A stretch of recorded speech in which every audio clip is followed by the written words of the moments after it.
Selamat pagi pemirsa, apa kabar Anda hari ini? Anda kembali menyaksikan Selamat Pagi Indonesia. Ada saya Valencia Melvinsi. Dan saya Jason Sambo. Pemirsa, tentu kita harus mengawali hari ini dengan semangat. Seperti kami yang selalu semangat memberikan informasi untuk Anda, termasuk yang jadi hot topic. Tapi kalau lagi semangat-semangatnya terus diberhentikan atau jadi tersangka itu gimana ya rasanya? Iya, soalnya karena ada kesalahan yang dilakukan. Ya. Ini melanggar undang-undang. Nah pemirsa, ini lagi hot karena baru juga dilantik sepekan. Ternyata udah ditangkap oleh Kejagung.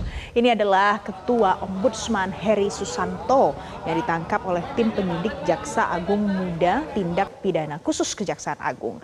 Heri ditangkap terkait dengan kasus dugaan korupsi tata kelola niaga pertambangan nikel tahun 2013 sampai 2025. Heri ditetapkan jadi tersangka terkait dengan dugaan tindak pidana korupsi di dalam kegiatan tersebut. Dalam penangkapan ini pemirsa, petugas menyita sejumlah uang dan juga dokumen.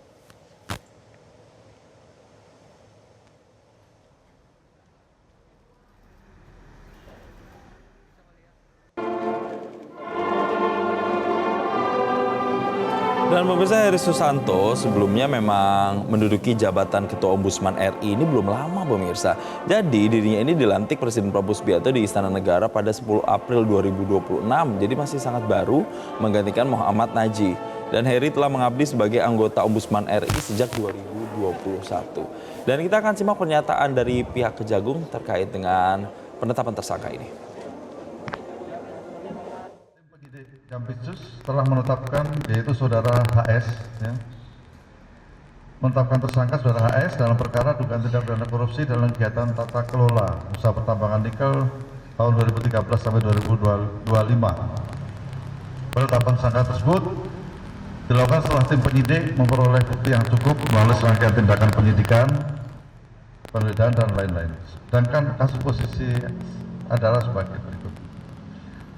Next pemirsa, ada lagi dalam hot topic pagi ini. Ini kemarin ramai diperbincangkan karena ada sebuah helikopter dengan nomor registrasi PK-CFX milik PT Matthew Air jatuh di Kabupaten Sekadau di Kalimantan Barat.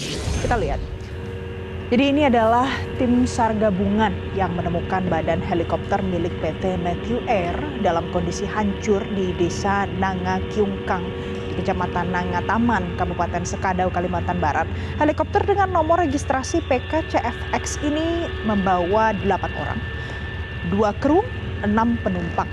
Nah, helikopter tersebut dilaporkan hilang kontak pukul 8.39 waktu Indonesia Barat pada saat terbang dari Melawi menuju ke Kuburaya, pemirsa. Kita akan dengarkan apa pernyataan yang disampaikan oleh Kepala SAR Pontianak berikut ini. Tadi informasi memang si serpihan itu kan baru cerminan udara. Nanti akan dibuktikan dengan teman yang ada di darat terkait dengan koordinat yang disampaikan. Kami dapat koordinat dari penerbang tadi. Setelah kami melaksanakan briefing dengan Dalanut di Lanus Padio. Nah, ke-8 korban dinyatakan meninggal dunia. Namun evakuasi jenazah penumpang helikopter PK-CFX terkendala cuaca pemirsa dan juga karena medan yang terjal membuat proses evakuasi semakin susah untuk dilakukan. Rencananya akan dilanjutkan lagi pagi ini dan kita akan dengarkan penjelasan dari Polres Sekadau berikut ini. Jadi kami sudah berada di TKP jatuhnya pesawat. Namun ada kendala malam ini Komandan tidak memungkinkan untuk melaksanakan evakuasi terkait dengan situasi yang gelap dan medan yang terjal, sehingga kami harus berpivak di atasnya kurang lebih 50 meter di atas bukit. Kita berpivak terlebih dahulu. Nanti sambil menunggu pagi hari kita akan laksanakan evakuasi dengan menggunakan alat yang sudah mulai kita kirim ke TKP. Ya, diharapkan ini nanti proses evakuasi bisa berjalan lancar, tapi kita tinggalkan hot topic tadi. Kita ke dunia pendidikan. Belum lama ini rame-rame soal kekerasan seksual via chat di Universitas Indonesia. Ini ada lagi nih kasus kekerasan seksual, tapi ini di Universitas Padjadjaran dan diduga dilakukan oleh seorang dosen.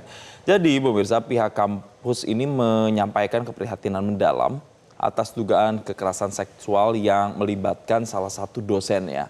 Jadi pihak Unpad menegaskan bahwa tidak menoleransi segala bentuk kekerasan termasuk kekerasan seksual di lingkungan akademik. Dan Unpad pun sudah menonaktifkan sementara dosen terkait dari seluruh kegiatan akademik serta membentuk tim investigasi yang nantinya melibatkan Satuan Tugas Pencegahan dan Penanganan Kekerasan Seksual. Adapun memang pemirsa kasus ini sebelumnya ramai di media sosial setelah Badan Eksekutif Mahasiswa Keluarga Mahasiswa UNPAD mengeluarkan pernyataan sikap resmi di akun Instagram. Anda bisa cek di @bem.unpad. Jadi kita akan simak lagi pernyataan Rektor UNPAD terkait dengan adanya kasus ini. Atas nama Seswajaran mengucapkan rasa prihatin dan juga penyesalan yang mendalam akan terjadinya kejadian tersebut. Kejadian tersebut tentu saja merupakan hal yang tidak bisa kita tolerir karena UNPAD mengambil peran untuk tidak mentolerir sama sekali segala macam bentuk kekerasan seksual yang terjadi di Universitas Padjadjaran.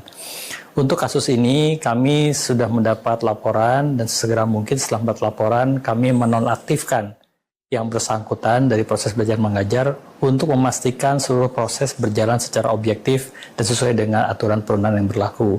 Dan kami pun melakukan pendampingan dan juga pendalaman pada korban dan mudah-mudahan dalam waktu yang sangat tidak terlalu lama kami sudah dapat memastikan bahwa apa yang terjadi dapat ditindaklanjuti sesuai dengan peraturan berlaku. Selanjutnya pemirsa, ini juga nggak kalah hot dari kemarin Jason sebenarnya. Ya. Karena Donald Trump mendadak mengumumkan di media sosialnya bahwa dirinya sudah membuka kembali Selat Hormuz secara permanen. Oke, jadi udah 4 hari blokade dan sekarang mengumumkan hal seperti itu. Tapi pertanyaannya apakah itu klaim sepihak atau tidak ya? Jadi Trump itu mengklaim Cina katanya sih sangat senang dalam tanda kutip ya dengan langkah yang diambil. Dan Trump juga mengklaim bahwa sebagai imbalan atau supaya Washington membuka kembali Selat Hormuz, maka Beijing telah setuju untuk tidak lagi mengirimkan senjata ke Teheran. Tapi sekali lagi pemirsa, klaim sepihak dari Trump ini nampaknya belum bisa dikonfirmasi oleh otoritas Cina. Jadi kita akan lihat lagi nih pemirsa bahwa pernyataan Trump yang disampaikan via media sosial Truth Social itu juga memicu banyak pertanyaan tentang apa sebenarnya yang dimaksud dengan membuka lagi nih Selat Hormuz setelah mengklaim telah memberlakukan blokade laut Iran sejak Senin. Nah memang faktanya blokade itu tidak berpengaruh signifikan pada lalu lintas di Selat Hormuz seperti wawancara saya juga kemarin dengan WNI yang ada di Teheran menyatakan nampak juga masih seperti biasa saja walaupun memang ada sejumlah pembatasan kapal yang lewat tapi memang kapal Cina itu salah satu kapal yang dibolehkan lewat.